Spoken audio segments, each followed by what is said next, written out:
जिला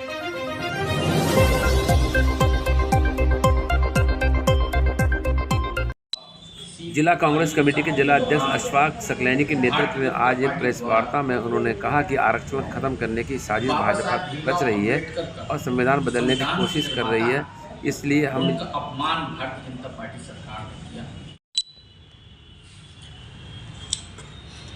जिस तरीके से आप तमाम साथियों को मालूम है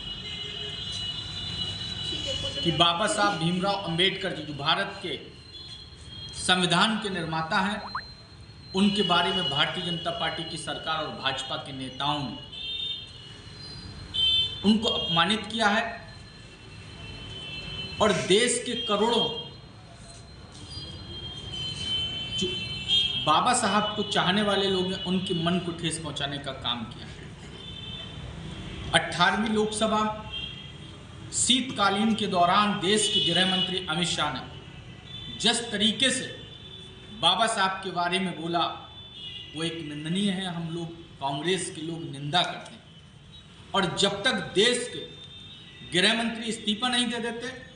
या माफ़ी नहीं मांग लेते तब तक कांग्रेस पार्टी लगातार आंदोलन करती रहेगी।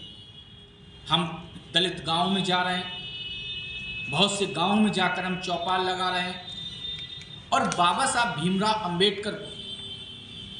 अल्पसंख्यक समाज हो, दलित समाज हो और बहुत से समाज के लोग उनके प्रति सम्मान की भावना रखते हैं और जिन्होंने कहा एक भगवान का रूप है कि देश के अंदर संविधान का उन्होंने काम बनाने का काम किया, निर्माता है। ऐसे में हम तमाम गांवों में चौपाल लगा रहे हैं और जब तक चाहे हमारे यहाँ बाबा साहब भीमराव अंबेडकर संविधान मार्च हम लोग करेंगे 24 तारीख को, लगातार हम ये आंदोलन प्रयासरत करेंगे कि बाबा साहब के सम्मान को जिस तरीके से ठेस पहुंचाई, या तो भारतीय जनता पार्टी की सरकार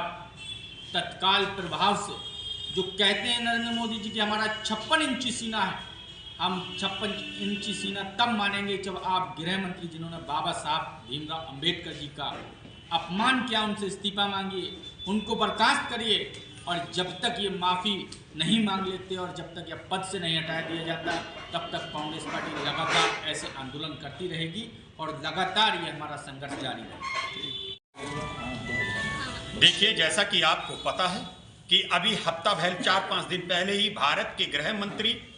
अमित शाह जी ने जो बाबा साहब आम्बेडकर साहब के लिए बयान दिया है, मैं समझता हूं जब से देश आजाद हुआ इससे भद्दा और इससे गंदा बयान किसी भी नेता ने भारत रत्न प्राप्त, वो भी बाबा साहब आम्बेडकर साहब जैसे नेताओं के लिए कभी नहीं कहा था। जो नेता 140 करोड़ जनता का प्रेरणा स्रोत हैं,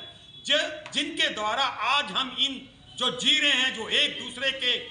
अगर गलत भी हो जाए तो सहते हैं, उनके द्वारा बनाए हुए संविधान के कारण कांग्रेस पार्टी नहीं,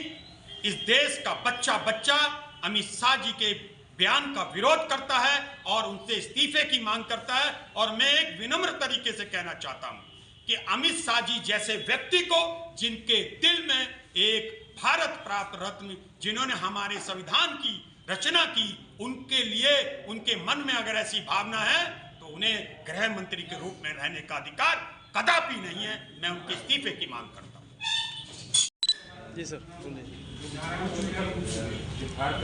जैसा कि पूरा भारतवर्ष इस बात को जानता है कि हमारे देश के गृह मंत्री अमित शाह जी ने जो अभद्र भाषा का प्रयोग किया है,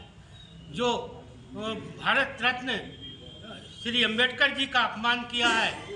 भारत रत्न श्री अंबेडकर जी का ही अपमान उन्होंने नहीं किया है बल्कि पूरे देशवासियों का अपमान किया है। ऐसी अभद्र भाषा का प्रयोग करने वाले की हम कड़ी निंदा करते हैं और घोर भर्त्सना करते हैं। जय हिंद, जय भारत। आखिर क्या कहा था उन्होंने ये कहा कि जितने हमारे भारत के लोग और जितने दलित समाज के लोग जो जितना अंबेडकर जी का नाम ले रहे हैं, अगर इतना ही नाम भगवान जी का लेते तो 7 जन्मों के पाप उनके माफ हो जाते। अम्बेडकर दलितों के मसीहा हैं, पूरे भारत देश के भारत रत्न प्राप्त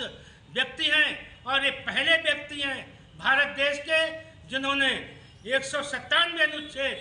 397 अनुच्छेद और 9 परिशिष्ट अनुच्छेद भारत